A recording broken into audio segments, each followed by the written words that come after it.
Good morning. I'm Chris Jansing, and it's not over yet. Democrats want to move on after the Supreme Court's decision to uphold the health care law, but Republicans see political gain in keeping the fight going. This has to be ripped out by its roots. This is government taking over the entire health insurance industry. The American people want us to move on. Is the fight over?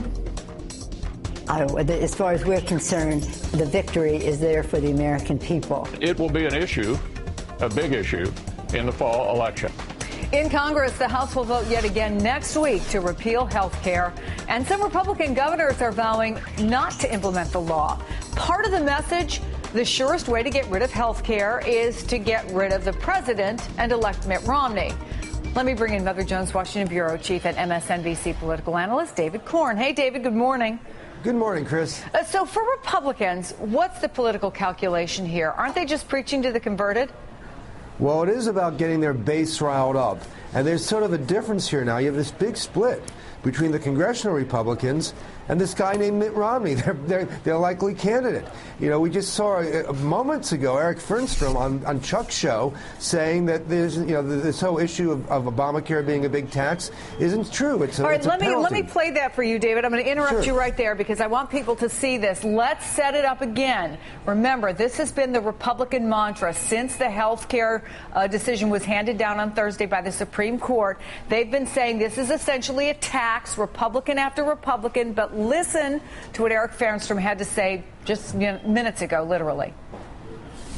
The governor believes that what we put in place in Massachusetts was a penalty, and he disagrees with the court's ruling that the mandate was a tax. But again, so he agrees with the president, but he agrees with the president that it is not, and he believes that you shouldn't call the tax penalty a tax. You should call it a penalty or a fee or a fine. That's correct. Is this a message, David, from the Romney campaign to members of Congress? Get off of this. This is hurting us. We want to talk about the economy. Well, I'm not sure it's an Etch-a-Sketch moment, but it's certainly a Mr. Potato Head moment because it sets up this big divide here. The Republicans want to call it a tax. They want to go for repeal. Romney's for repeal, but he doesn't want to call it a tax. They're not going to have a coherent message. And when it comes to the issue of repeal, most of the internal provisions of Obamacare rank between 60 and 80% in popularity. And so here the Republicans are going to come racing in and throw kids off their parents' plans, go back to pre-existing conditions, get rid of the donut hole payment for seniors.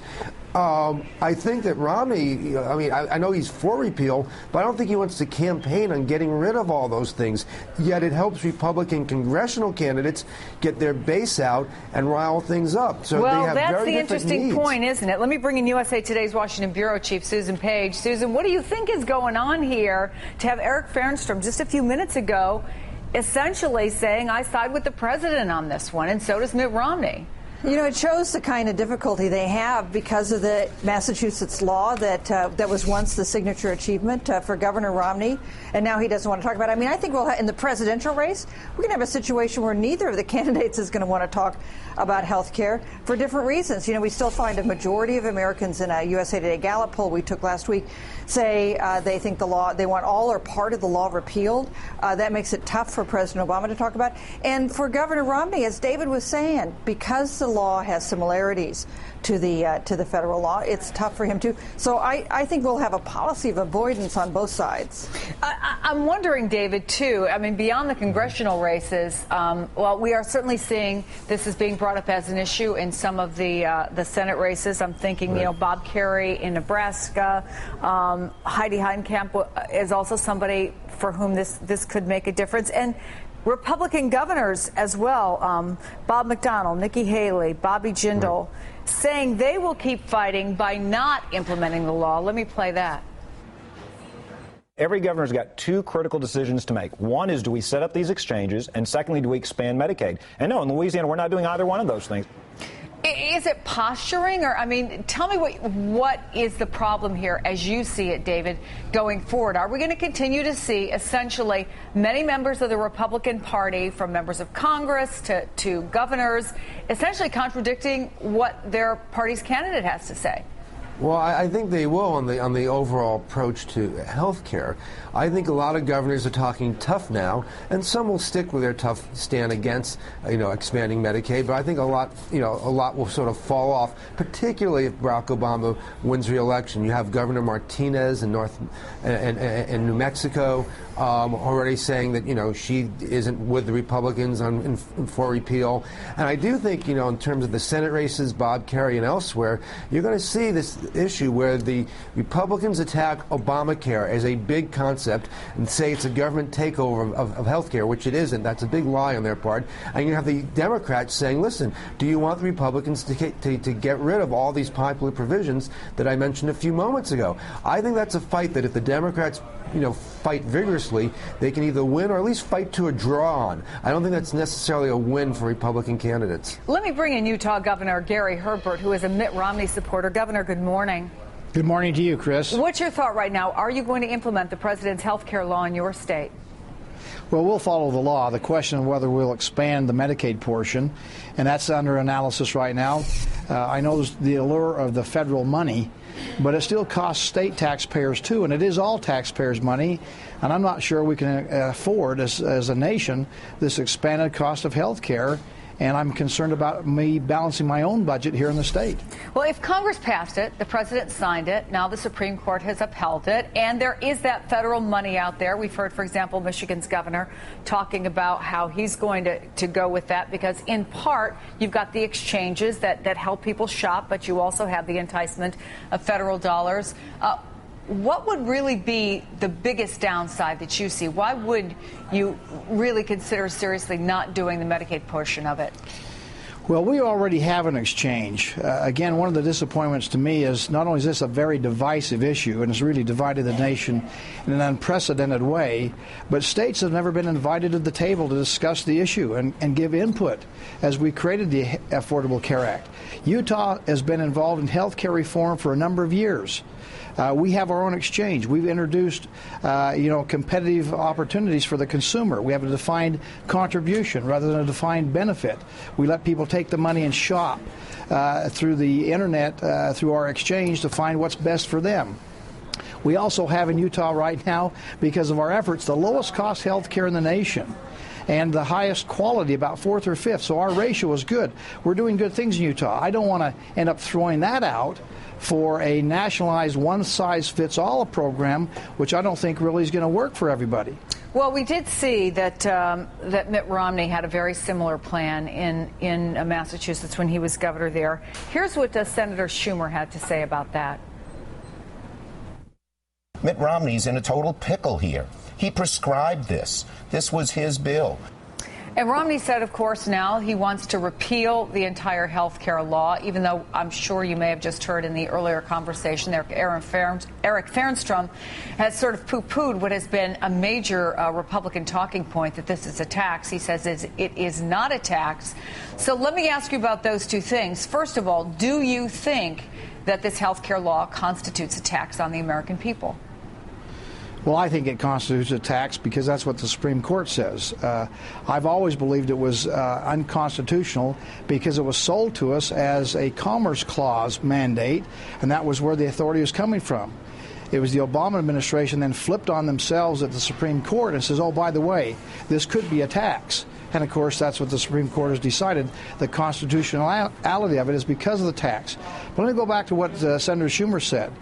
To compare a state-driven approach to a nationalized one-size-fits-all approach where we're all mandated to do the same thing, I think is a very different situation.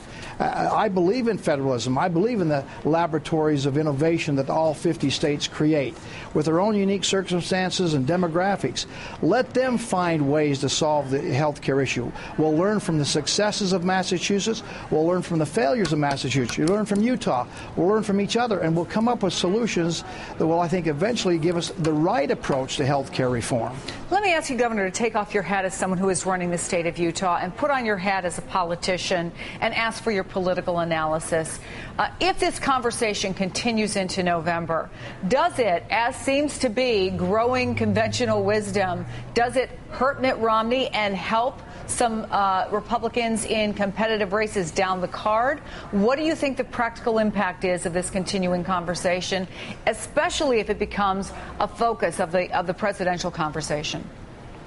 Well, my crystal ball is probably as foggy as anybody's as far as what the political outcome will be here. But I do believe that is the water cooler topic of the day, and it's a confusing topic. Most people believe in competitive opportunity out there in a free market system. But we also, I guess, human nature says, if I can get it free, I want it. And if you don't tax me or raise my taxes, raise the other people, then it's even more acceptable to me. My concern is we've become an entitlement mentality in this country. Whether it's Medicare, Social Security, or Medicaid, which is a budget buster for the states, this health care reform is part of this entitlement mentality. With a $15.3 trillion debt and growing, it's well intended, but I'm not sure we can afford it. Governor Gary Herbert, thank you so much. We do appreciate you taking the time to talk to us today. Susan, to go back to Chuck Schumer's point, is Mitt Romney in a pickle? I think he's in a pickle, and I think he has an answer, which is to focus squarely on the economy and what he calls the disappointments of President Obama's record on that. That is the only thing that Mitt Romney wants to talk about. And the fact is, that is the #1 issue for most Americans. And that's why I think while this is an important issue, it's one on which Americans are polarized. I don't think it's the key issue to this election. Well, we got a big day coming up Friday, David, and there was a suggestion today in one of the articles that both campaigns have a big red circle around Friday because that's when the new unemployment numbers come out. Does that stop this conversation about health care, or do you think it's going to continue to have a life of its own? Well, you do have the repeal vote coming up in the House, and the Republicans are going to insist on keeping this an issue. So I don't think it's going to fade away. I agree with Susan that it's probably not the determinative issue. It will definitely come up in the presidential debates, and it will definitely come up in the advertising campaigns, particularly those waged against President Obama from the super PACs and independent groups. But I also think that the Obama's campaign, the re-election campaign, they're using health care too. They're targeting Hispanic voters who rate health care as a top priority for them, and they're targeting women voters. They've been doing this for months already with the positive aspects of Obamacare that we've discussed earlier, that people really approve of in great numbers. So this will be a part of the campaign. I think Obama will be using it. It just may not be a top line issue that we see coming from the president's own mouth again and again and again. David Corn, Susan Page, always great to have both of you on the program. Thank you. Sure thing, Chris.